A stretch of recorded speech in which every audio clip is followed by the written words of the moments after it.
오늘 보실 말씀은 골로새서 1장 24절부터 29절까지입니다. 우리 한 절씩 교독하겠습니다. 나는 이제 너희를 위하여 받는 괴로움을 기뻐하고 그리스도의 남은 고난을 그의 몸된 교회를 위하여 내 육체에 채우노라. 내가 교회에 일꾼된 것은 하나님이 너희를 위하여 내게 주신 직분을 따라 하나님의 말씀을 이루려 함이니라. 이 비밀은 만세와 만대로부터 감추어졌던 것인데 이제는 그의 성도들에게 나타났고 하나님이 그들로 하여금 이 비밀의 영광이 이방인 가운데 얼마나 풍성한지를 알게 하려 하심이라. 이 비밀은 너희 안에 계신 그리스도시니 곧 영광의 소망이니라. 우리가 그를 전파하여 각 사람을 권하고 모든 지혜로 각 사람을 가르침은 각 사람을 그리스도 안에서 완전한 자로 세우려 함이니 이를 위하여 나도 내 속에서 능력으로 역사하시는 이의 역사를 따라 힘을 다하여 수고하노라. 아멘. 네, 우리가 29절까지 읽었지만 오늘은 27절까지 말씀 보고 제가 다음 달에 한 번 더 금요기도에 설교할 때 28절과 29절을 이어서 살펴보겠습니다. 오늘 골로새서 우리가 읽은 본문 앞에 보면 사도는 예수 그리스도가 어떠한 분이시고 그분이 어떠한 사역을 했고 그 사역의 목적이 무엇인지를 먼저 밝혀줍니다. 먼저 15절에 보면 예수 그리스도를 이렇게 소개하고 있어요. 그는 보이지 아니하는 하나님의 형상이고, 두 번째는 만물의 창조주 되시는 분이 예수 그리스도, 그리고 그는 교회의 머리시다, 이렇게 예수님을 소개해주고 있고요. 그리고 예수님께서 오셔서 하신 그 핵심적인 사역이 무엇이냐면 그의 십자가의 피로 화평을 이루신 사건을 말씀하고 있어요. 예수님이 십자가의 피를 흘리신 이유는 바로 이어서 22절에 나오고 있는데 너희를 거룩하고 흠없고 책망할 것이 없는 자로 그 앞에 세우기 위해서 예수님이 십자가의 피를 흘리셨다, 이렇게 얘기하고 있습니다. 여기서 너희는 성도들을 얘기하고 있는 것이고 예수 그리스도의 십자가의 피를 통해서 구원받은 사람들, 그들에게 하나님께서 기대하시는 삶의 방식들이 있었고 그들에게 목적하신 최종적인 모습이 바로 이거라는 거예요. 거룩하고 흠이 없고 책망할 것이 없는 모습으로 변화시키기 위해서 예수님이 십자가에 몸서 피를 흘리시고 죽으셨다는 것을 말씀하고 있는 거죠. 그러면서 사도는 자신을 이제 소개할 때 뭐라고 소개하냐면 그 예수 그리스도를 통해서 나의 삶이 변화된, 그러니까 성도로서 어떠한 삶을 살아낼지에 대한 것들을 소개할 때 내가 어떠한 사람으로 부름을 받았는지를 먼저 소개해줘요. 23절에 보면 나 바울은 이 복음의 일꾼이 되었다. 여기서 바울은 성도의 대표로서 자기를 지금 설명하고 있는 거죠. 바울뿐만이 아니라 예수 그리스도로 말미암아 구원받은 모든 부르심을 받은 성도들, 그 성도들에게 있어서 그 정체성이 무엇이냐? 바로 복음의 일꾼으로 부름을 받았다라고 하는 거예요. 우리의 삶의 목적이 바로 복음의 일꾼으로 하나님께서 부르신 그 뜻을 위해서 우리가 부르심을 받았다는 것을 사도 바울이 얘기하고 있고, 이어서 자신을 소개할 때 24절에 나는 이제 너희를 위하여 받는 괴로움을 기뻐하고 그리스도의 남은 고난을 그의 몸된 교회를 위하여 내 육체에 채운다고 얘기하고 있습니다. 그러니까 성도는 복음의 일꾼으로 부르심을 받은 사람이고, 그리고 그가 하는 일은 너희를 위하는, 그리고 교회를 위한 그런 수고와 눈물을 마다하지 않는 사람, 그 사람이 바로 성도다라고 말씀하고 있어요. 교회가 건강하기 위해 필요한 것이 무엇일까요? 여러 가지가 있겠지만 교회라고 하는 것은 기본적으로 성도들이죠. 성도들이 모인 그런 공동체가 바로 교회인데, 교회가 건강하기 위해 필요한 것은 교회를 구성하는 각 개인이 하나님의 말씀으로 말미암아 바르게 세워지는 일들이 필요하겠죠. 하나님의 말씀을 통해서 자신의 존재를 확인하고 나의 삶의 목적과 방식들이 성경을 따라서 만들어지고 그 과정 속에서 예수 그리스도를 닮아가는 그런 신실한 믿음의 싸움들을 싸워가는 그런 각 개인의 신앙의 성장이 있을 때, 그 구성원들이 건강할 때 교회는 건강하게 세워지겠죠. 그리고 두 번째는 무엇이냐면 교회라고 하는 것은 그리스도의 몸으로 성경은 늘 얘기하고 있어요. 각 개인이 하나님 앞에서 바르게 서는 것도 중요하지만 그것을 연결짓는 핵심이 무엇이냐는 거예요. 바로 교회의 머리 되신 그리스도. 그러니까 우리의 신앙의 목적도, 우리의 신앙의 방향도 무엇을 통해서, 무엇을 위해서 존재해야 하냐면 그리스도를 위해서 존재해야 하고 그리스도를 통하는 일들이 우리 가운데 있어야 한다. 이 두 가지가 동시에 이루어졌을 때 교회는 건강하다, 이렇게 얘기할 수 있겠죠. 각 개인으로 부르신 것뿐만 아니라 동시에 교회라고 하는 공동체로 부르셨기 때문에 그래요. 그런데 안타깝게도 우리가 살아가는 지금의 사회를 보면 너무나 개인주의화된 사회를 살고 있어요. 개인으로서 신앙생활을 잘하면 우리가 책임지고 마땅히 감당해야 되는 모든 신앙의 그런 내용들을 다 완벽하게 해내고 있다고 생각하는, 그래도 되고 그렇게 허용되는 시대를 살아가고 있죠. 그런데 성경은 우리를 개인으로 부르실 뿐 아니라 교회로 부르셨다는 거예요. 교회. 각 개인을 통해서 이루실 뜻도 있지만 하나님께서 그리스도를 머리로 한 교회로 부르셔서 그 교회를 통하여 이루시고자 하시는 분명한 뜻과 목적이 있다는 거죠. 복음이 무엇일까요? 복음을 여러 가지로 또 설명할 수 있겠죠. 복음은 하나님과 우리와의 관계의 깨어짐, 이것들을 다시 한번 회복시켜주는 그런 사건이죠.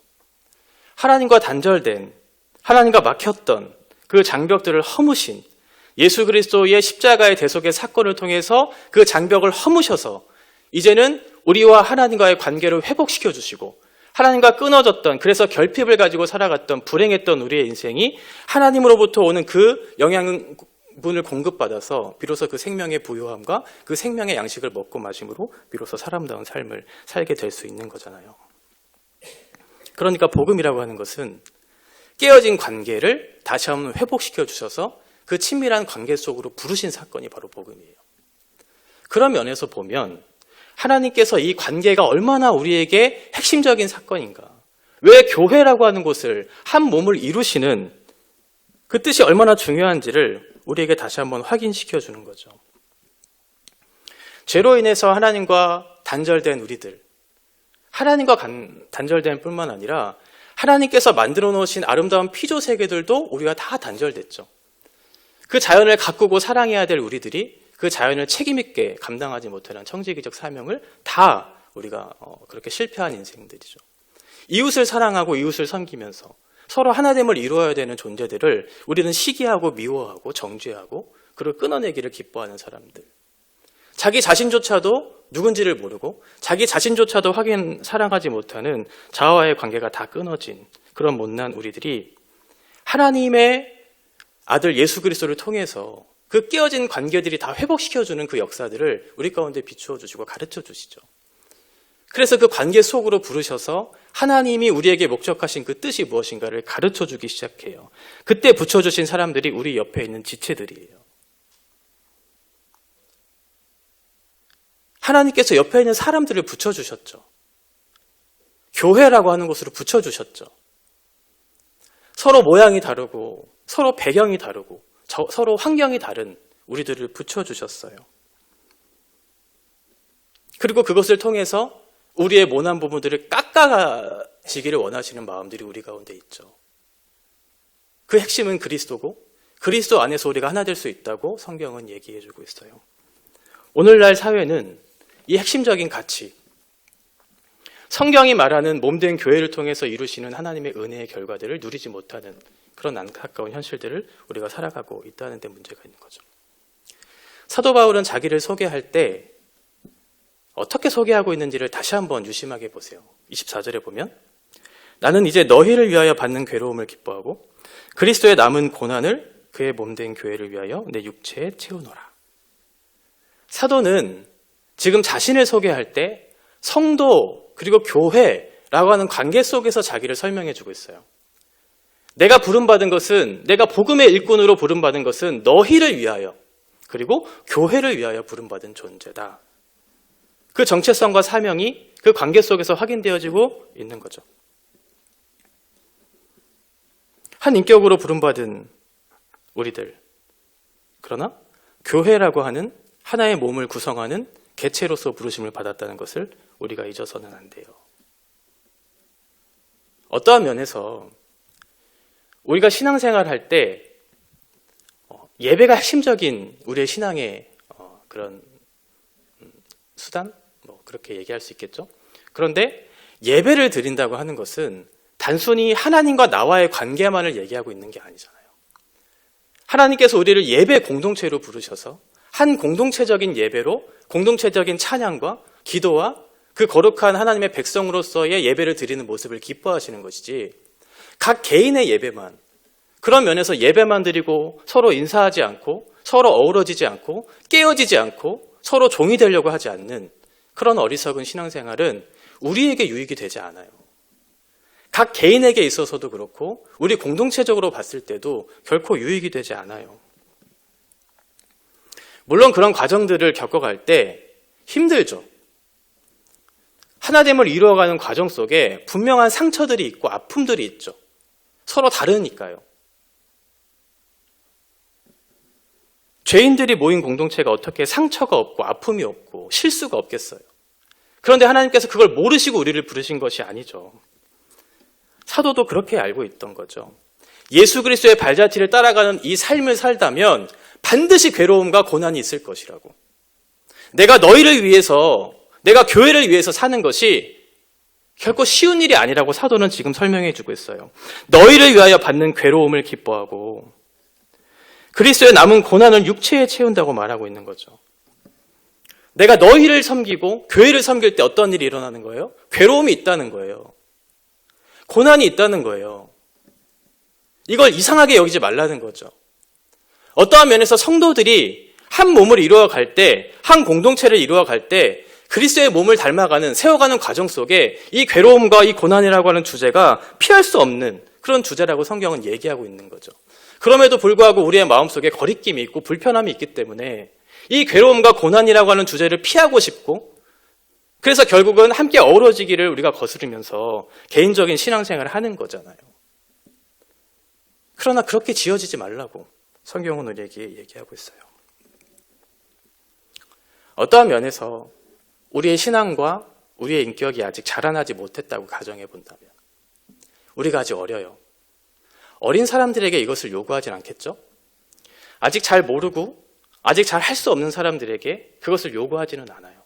아직 무지하고 무능력하기 때문에 그렇죠. 그러나 사도가 얘기하는 것은 하나님께서 우리에게 직분을 주시고 그 직분을 따라서 이 교회를 세우기를 기뻐하신다고 말씀하고 있잖아요. 그런 면에서 보면 오랫동안 신앙생활하고 우리에게 주신 직분을 가지고 신앙생활하고 있는 그 사람들, 그 직분을 소중하게 여기지 못하고 그 수고로움도 감당하지 않으려고 하는 그런 태도, 이것이 잘못되었다라고 얘기하는 거죠. 이것이 교회가 건강하지 않다고 하는 증거예요. 잘하지 않았기 때문에 그렇죠.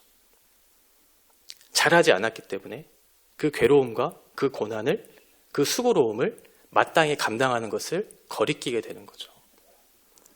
어떻게 해서든 서로를 섬기려고 하고, 어떻게 해서든 서로 종이 되려고 하고, 어떻게 해서든 주님의 발자취를 따라서 그렇게 살아내려고 하는 그런 사람들, 그 길이 결코 쉽지는 않지만 우리의 육체의 본성으로는 안 하고 싶고 다른 사람과 함께 어울리는 것이 싫고 혼자 있고 싶은 마음들이 우리 가운데 있지만, 어떻게 해서든 자기의 중심성을 꺾어내서 예수 그리스도께서 걸어가신 그 길, 그 괴로움과 고난의 길을 마다하지 않고 다른 사람을 살려내는 그 교회를 위하는 그 일을 위해서 우리가 부르심을 받았다는 것을 사도는 얘기하고 있는 거죠. 이렇게 복음의 일꾼으로, 교회의 일꾼으로 부르신 이유가 무엇인가?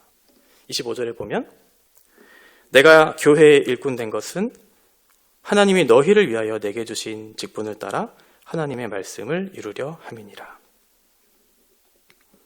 하나님께서 우리에게 교회의 일꾼이 되고 우리에게 직분을 주신 것은 그 고난과 수고로움을 마다하지 않도록 하신 이유는 무엇이냐면 결국 말씀을 위해서. 그리스도와 복음, 이것이 교회의 핵심이잖아요. 그 교회의 핵심인 그리스도를 위해서, 영광스러운 그 복음을 위해서 너희의 수고와 너희의 괴로움과 너희의 고난도 마다하지 않는다.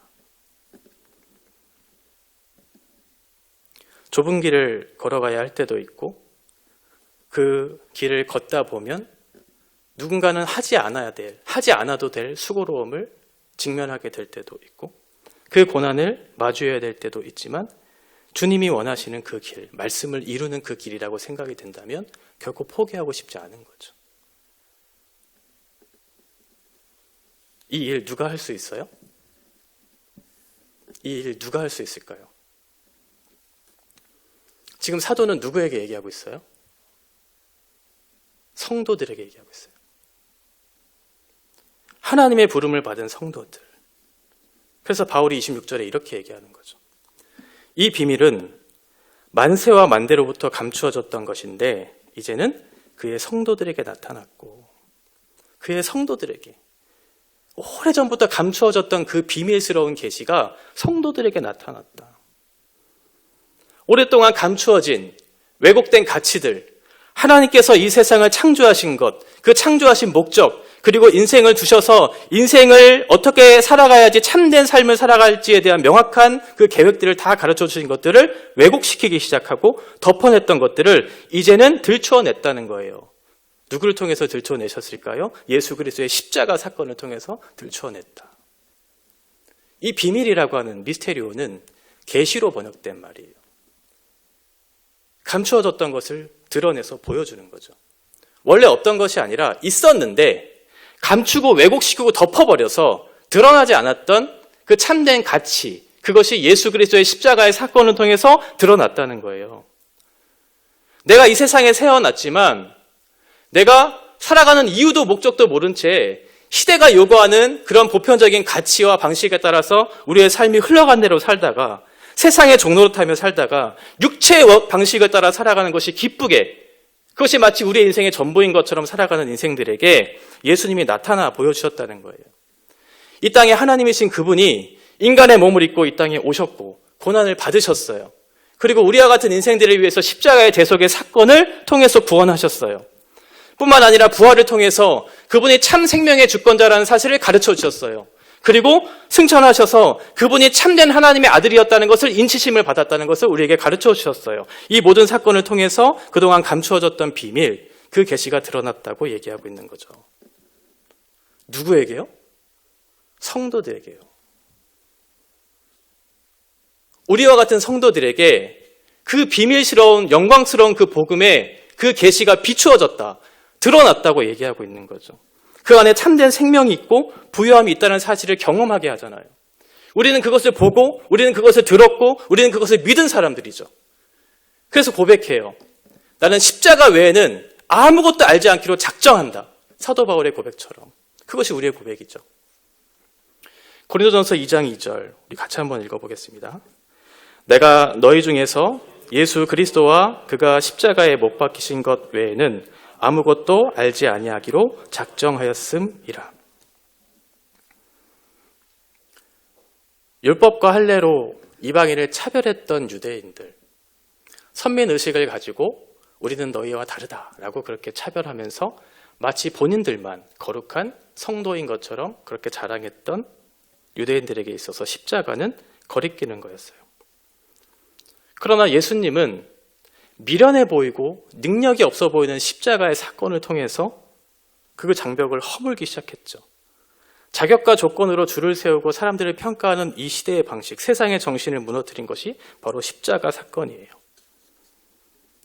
이 비밀스러운 영광, 그동안 감추어지고 왜곡되어진 그 가치가 성도들이라고 하는 사람들에게 가르쳐줬고, 그것을 보고 듣고 믿은 우리들이 그 가치를 발견한 결과 우리에게 요구하신 것이 있다는 거예요. 왜 우리에게 그것을 먼저 알게 하셨느냐는 거죠. 왜 그 복음의 비밀스러운 영광들을 우리에게 먼저 가르쳐 주셨는가? 그 목적이 있죠. 그것이 바로 27절이에요. 하나님이 그들로 하여금 이 비밀의 영광이 이방인 가운데 얼마나 풍성한지를 알게 하려 하심이라. 이 비밀은 너희 안에 계신 그리스도시니 곧 영광의 소망이니라.